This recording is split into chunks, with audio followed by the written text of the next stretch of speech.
భయపడకుము, నేను నీ దేవుడనై ఉన్నాను. దిగులు పడకుము, నేను నిన్ను బలపరుతును. నీకు సహాయము చేయువాడను నేనే. నీతి అను నా దక్షిణ హస్తముతో నిన్ను ఆదుకొందును. ప్రభువు సెలవిస్తున్న మాట. నీవు నా దాసుడవనియు నేను నిన్ను ఉపేక్షింపక ఏర్పరచుకొంటిననియు నేను నీతో చెప్పియున్నాను. నీకు తోడయ్యున్నాను. యెషయా గ్రంథం 41 10వ వచన భాగాన్ని చదువుకొను.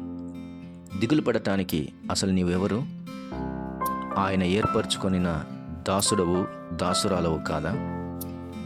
దిగులు పడుటకు నీవెవరు? నిన్ను బలపరిచే దేవుని దాసుడవు, దాసురాలవు కాదా? భయపడుటకు నువ్వెవరవు?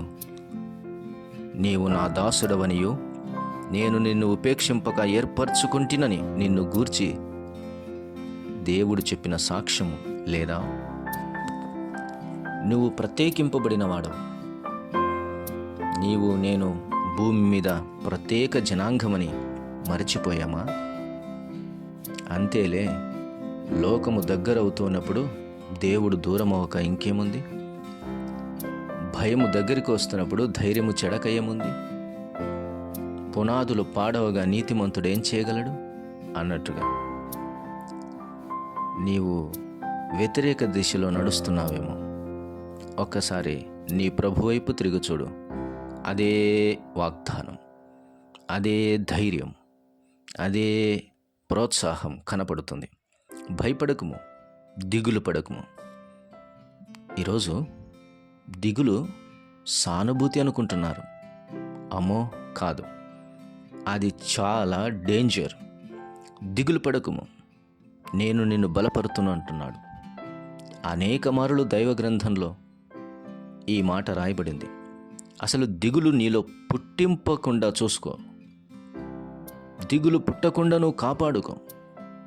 దిగులు పడకు. దిగులు పడకపోవటం అనేది చాలా మంచిది. దిగులు పడకము అన్నది సానుభూతితో ప్రభు చెబుతున్న మాటయే. నిన్ను ఓదార్చటానికి అనిపించినా అది సానుభూతి క్రియ కాదమ్మా. కాదు బాబు. ధైర్యం తెచ్చుకొని నిలవబడవలసినటువంటి ఆజ్ఞ అది. దిగులు పడితే తలక్రిందులవుతాం. దిగులుగానే వెళ్తే దిగజారిపోతాం. దిగులు అనుకుంటే ఆత్మీయతలో ఇంకా కిందికి దిగజారిపోతాం. అసలు దిగులెందుకు నీకు? దిగులు పడి ఏం చేస్తావు? దిగులు పడి ఏం ఉద్ధరిస్తామని? ఈ మాటలు పక్కన పెడితే దిగులు చాలా ప్రమాదమండి. లూకాసు వార్త 24వ అధ్యాయం 37వ వచనం 36 నుంచే చదువుకుందాం. వారు ఇలాగూ మాట్లాడుచుండగా ఆయన వారి మధ్యను నిలిచి, మీకు సమాధానమగునుగాక అని వారితో అనెను. అయితే వారు దిగులుపడి భయక్రాంతులై భూతము తమకు కనబడెనని తలంచిరి. దిగులుపడి భయక్రాంతులై భూతము తమకు కనబడెనని తలంచిరి. నీ దిగులు దిగజారిపోతే నీ దిగులుగానే మిగిలిపోతే దేవుడు దయ్యమవుతున్నాడు. మరి దయ్యము దేవుడవుతాడేమో, జాగ్రత్త. దిగులు అంత మంచిది కాదు. ఎప్పటికెప్పుడు నిన్ను నీవు ప్రోత్సహించుకో. ఎవరో నిన్ను ప్రోత్సహించరు. ఎవరో నీకు వస్తారని, ఎవరో నిన్ను బలపరుస్తారని అనుకోవద్దు. నడుస్తుంది ఎడారిలో సెలయేరులో వెతుక్కోవడం నీ పనే. దాగి ఉన్న ఊటలను పట్టుకోవడం నీ పనే, నీ ప్రయాసే. అయినా దిగులు పడకుము, బలపరచువాడను నేను. భయపడకుము, బలపరచువాడను నేను. నిన్ను ధైర్యపరిచి నిన్ను చేపట్టుకొని నడిపిస్తానని అభయహస్తమిస్తున్నా. ప్రభు వైపు చూడకుండా దిగులు పడితే ఏమవుతుంది? వారు దేవుణ్ణి చూసి భూతమనిరి. ఎంత దౌర్భాగ్యం! విశ్వాసపు యాత్రలో కొన్ని మన ఇంట్లో ఉండకూడదు. అవి ఎల్లప్పుడూ స్థిరస్థానం సంపాదించి స్థిర నివాసము చేయటానికి వీల్లేదు. వాటిని బయటికి పారద్రోలాలి.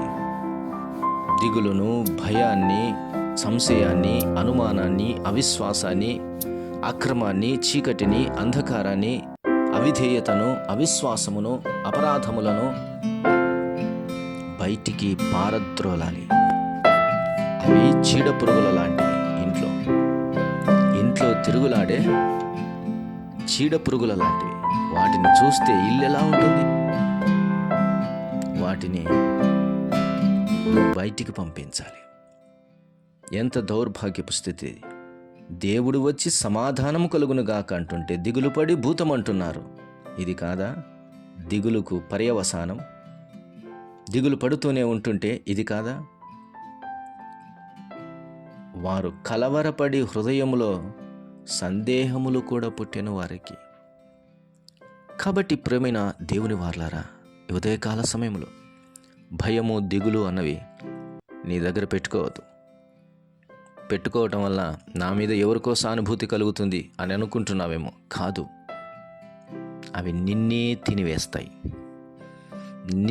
తినివేస్తాయి. కొరుకుడు పుండులాగా నీ హృదయాన్ని తినివేస్తాయి, నీ విశ్వాసాన్ని తినివేస్తాయి, నీ పరిశుద్ధతను తినివేస్తాయి, నీ ప్రార్థన జీవితాన్ని తినివేస్తాయి. లే, ప్రభు చెబుతున్నాడు, భయమును పారద్రోలి ధైర్యమును తెచ్చుకొని దిగులును కాలదన్ని ధైర్యముతో నిలబడు. ప్రభు నిన్ను బలపరచడానికి ఇష్టపడుతున్నాడు. సూర్యుని వలె నిలబడు. దేవుడు నిన్ను పిలిచింది సైనికునిగా ఉండటానికి, అంతేకాని బానిసగా ఉండటానికి కాదు. దేవుడు నిన్ను పిలిచింది రాజుగా, అంతేకాని ఏలుబడిలో ఉన్నటువంటి ప్రజలుగా కాదు. దేవుడు నిన్ను పిలిచింది యాజకునిగా, అంతేకాని ఏదో దేవాలయపు చివర్లో అడుక్కోవడానికి కూర్చున్నకి గుడ్డివాని వలె ఉండటానికి కాదు.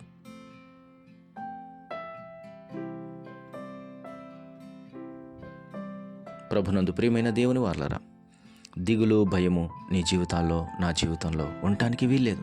ప్రభు మనల్ని నిర్మించలేదు. ఇలా చెప్పు, భయమా, నీవెవరు నా యొద్ద ఉండుటకు? వెళ్ళు. దిగులా, నీవెవరు నా యొద్ద నివాసం చేయటానికి? వెళ్ళు అని గద్దించు. సంశయమా, అనుమానమా, అవిశ్వాసమా, అక్రమమా, మీరెందుకు ఇక్కడ నివాసం చేయుచున్నారని అగ్నిపెట్టు. వాటికి ఖడ్గము చూపించి భయపెట్టు, వాక్య ఖడ్గము చేత. పరిశుద్ధాత్మునిలో నింపబడు, పరిపూర్ణత పొందు. సాగిపో నేస్తమా, సాగిపో. ఆగిపోకు నేస్తమా, సాగిపో. నిరీక్షణకు ఆధారమైన నీతి సూర్యుడు నీ ఎదుట నిలబడి ఉండగా ఇక్కడ నీకేం పని? సాగిపో. పౌరుషం గల ప్రభువు నీ ఎదుట నిలబడి ఉండగా దిగులు పడి చెట్టు కింద కూర్చొని కాలయాపన చేయటానికి నీవెవరు? లేచి నడువుము. నిన్ను బలపరచుటకు, నిన్నెత్తుకొని నడిపించుటకు నీ ప్రభువు నీ ఎదుట ఉండగా, ఆదరించే ప్రభు హక్కున చేర్చుకుని నిన్ను ఆదరిస్తూ ఉంటుండగా బలపరచబడి ముందుకు సాగిపో. ఇదే నీ పయనం. ఆగడం నీ ధర్మం కాదు, సాగిపోవటమే నీ ప్రయత్నం. ప్రభు నిన్ను దీవించునుగాక. దేవుడి మాటలు మన వెనికిడిలో దీవించి ఆశీర్వదించునుగాక. ప్రియ తండ్రి, స్తోత్రం. మాటలను దీవించండి, విన్నవారి హృదయాల్లో కార్యం చేయమని క్రీస్తు యేసు నామమున అడుగుచున్నాము తండ్రి. ఆమేన్.